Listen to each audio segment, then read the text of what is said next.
ये NCERT class 8 history के chapter 2 पर बनाए गए वीडियो का तीसरा पार्ट है। पिछले वीडियो में हमने जाना था कि कंपनी अपना व्यापार बढ़ाने के लिए जो प्रयास कर रही थी उसमें उसको यहाँ के नवाब के साथ भी टकराव का सामना करना पड़ा। 1757 में कंपनी ने रॉबर्ट क्लाइव के नेतृत्व में बंगाल के नवाब सिराजुद्दौला से लड़ाई की और इस युद्ध में कंपनी की जीत हुई और इंडिया में कंपनी की यह पहली बड़ी जीत थी। फिर 1764 में बैटल ऑफ बक्सर हुआ। अगला टॉपिक है company rule expends. Company rule कैसे एक्सपैंड किया इसके बारे में हम इस वीडियो में जानेंगे।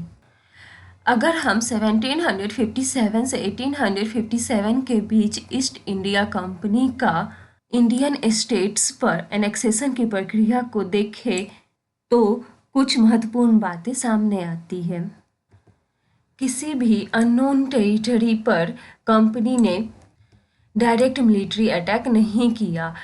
इसके जगह पर उसने किसी भी इंडियन किंगडम को एनेक्स करने से पहले अपने इन्फ्लुएंस को एक्सटेंड करने के लिए पॉलिटिकल, इकोनॉमिक और डिप्लोमेटिक मेथड का इस्तेमाल किया। बक्सर के युद्ध के बाद कंपनी ने इंडियन स्टेट्स में अपना रेसिडेंट्स अपॉइंट कर दिया।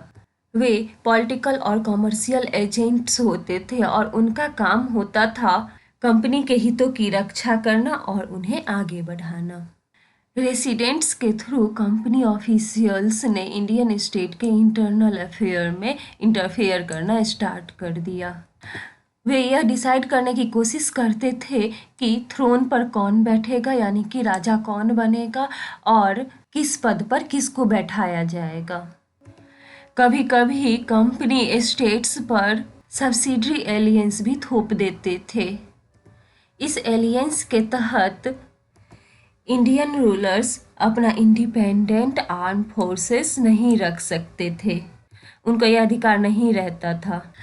उनके स्टेट की सुरक्षा कंपनी के द्वारा की जाती थी, लेकिन इन सब्सिडरी फोर्सेस के मेंटेनेंस के लिए उन्हें कंपनी को पे करना होता था, पैसा देना होता था। अगर इंडियन रूलर पेमेंट करने में फेल हो जाते थे तो उनकी टेरिटरी का कुछ हिस्सा पेनल्टी के रूप में कंपनी अपने कब्जे में ले लेती थी। एग्जाम्पल के लिए जब रिचर्ड वेलेस्ली गवर्नर जनरल थे तब अवध के नवाब को 1801 में अपना आधा टेरिटरी कंपनी को सौंपने के लिए मजबूर किया गया, क्योंकि सब्सिडरी फोर्सेस के लिए जो पेमेंट करना था वो नहीं कर पाए थे। और इसी तरह से हैदराबाद के भी सारे टेरिटरीज छीन लिए गए। यहाँ पर पेंटिंग दिया गया है नवाब शुजाउद्दौला का, अवध के नवाब शुजाउद्दौला का अपने बेटों के साथ, और साथ में दिया गया है ब्रिटिश रेसिडेंट को। ये पेंटिंग बनवाया गया था दिल्ली कैटल के द्वारा 1772 में।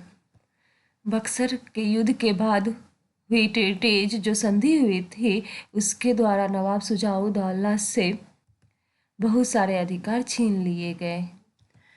यहाँ पर चौथा सोर्स दिया गया है जिसमें रेसिडेंट के पास क्या पावर होती थी उसके बारे में बताया गया है।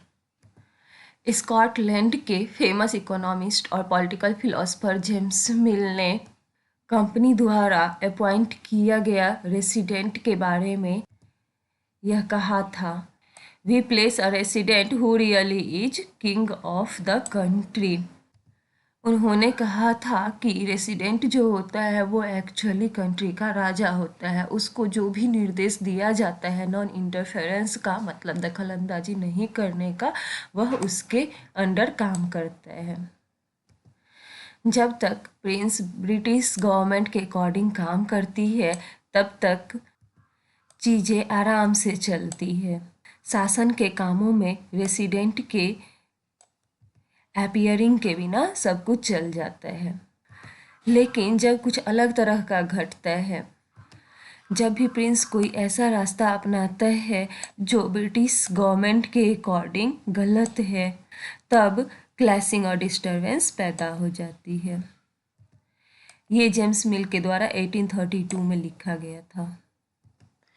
जब भी कंपनी को अपने पॉलिटिकल और इकोनॉमिक इंटरेस्ट पर कोई खतरा दिखाई दिया, वो डायरेक्ट मिलिट्री एक्शन लिया। ये चीज़ें सदर्न इंडियन स्टेट मैसूर के केस से समझी जा सकती है। पावरफुल रूलर हैदर अली, जिन्होंने 1761 से 1782 तक रूल किया था, उनके फेमस बेटे टीपू सुल्तान, उन्होंने 1782 से 1799 के बीच में रूल किया था। इन दोनों के अंडर मैसूर काफ़ी पावरफुल हो चुका था। मैसूर मालाबार कोस्ट पर जो प्रॉफिटेबल ट्रेड होता था उसको कंट्रोल करता था, जहां पर कंपनी पेपर और कार्डामम खरीदती थी। 1785 में टीपू सुल्तान ने अपने किंगडम के पोर्ट से सैंडलवुड, पेपर और कार्डामम के एक्सपोर्ट को रोक दिया और लोकल मर्चेंट को कंपनी के साथ ट्रेड करने से मना कर दिया। उसने भारत में रहने वाले फ्रेंच के साथ अपना रिलेशनशिप एस्टेब्लिश किया और उनकी मदद से अपने आर्मी को मॉडर्नाइज किया। टीपू सुल्तान के इन एक्टिविटीज से ब्रिटिश पूरी तरह से फ्यूरियस हो गए थे, गुस्सा हो गए थे। उन्हें हैदर और टीपू सुल्तान एम्बिशियस यानी कि महत्वाकांक्षी, एरोगेंट और डेंजरस दिखाई पड़ते थे, जिन्हें कंट्रोल करना और कुचलना उन्हें जरूरी लगता था। और इसके परिणाम स्वरूप अंग्रेजों के साथ मैसूर की 4 लड़ाइयाँ हुई। 1767 से 69, 1780 से 84, 1790 से 92 और 1799 में। लास्ट में श्रीरंगापट्टनम की लड़ाई में कंपनी को जीत मिली। टीपू सुल्तान अपनी राजधानी श्रीरंगापट्टनम का डिफेंस करते हुए, रक्षा करते हुए मारा गया और मैसूर को वहाँ पर पहले जो रूलिंग डायनेस्टी थी वोडियार, उसके अंडर सौंप दिया गया और उस स्टेट पर सब्सिडरी एलियंस थोप दिया गया। यहाँ पर एक पेंटिंग दिया गया है जिसमें कॉर्नवालिस टीपू सुल्तान के बेटों को बंधक के रूप में रिसीव कर रहे हैं। ये पेंटिंग डैनियल ओर्मे द्वारा 1793 में बनाया गया था।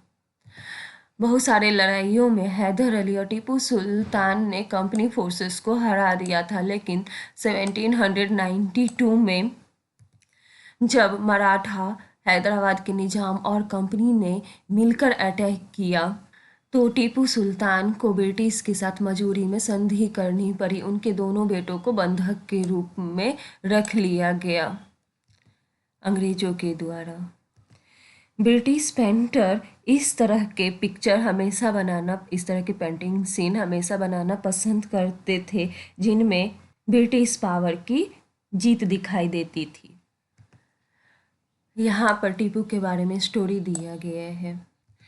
1782 में मैसूर के रूलर टीपू सुल्तान बने। उनके बारे में कहा जाता है कि वे अपने फ्रेंच फ्रेंड के साथ, मतलब फ्रांसीसी दोस्त के साथ जंगल में शिकार करने गए थे।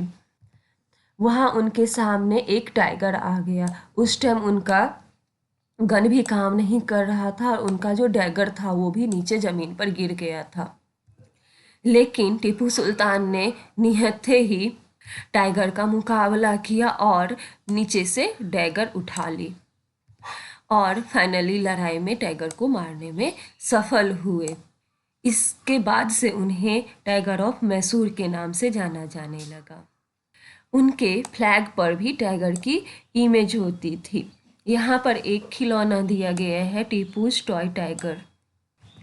ये तस्वीर टीपू सुल्तान के एक बड़े से मशीनी खिलौने की है, जिसमें एक नकली टाइगर यूरोपियन आर्मी को, सिपाही को दबाए हुए है। जब भी इस खिलौने के हैंडल को घुमाया जाता था तो टॉय टाइगर दहाड़ने लगता था और सोल्जर के अंदर से चीखने की आवाज़ आने लगती थी। यह खिलौना अब लंदन के विक्टोरिया और अल्बर्ट म्यूजियम में रखा हुआ है। जब टीपू सुल्तान अपनी राजधानी श्रीरंगपट्टनम की रक्षा करते हुए 4 मई 1799 में मारा गया तो ब्रिटिश ने इस खिलौने को भी अपने साथ में ले लिया। अगला टॉपिक है वार विथ मराठा। इसके बारे में हम अगले वीडियो में जानेंगे।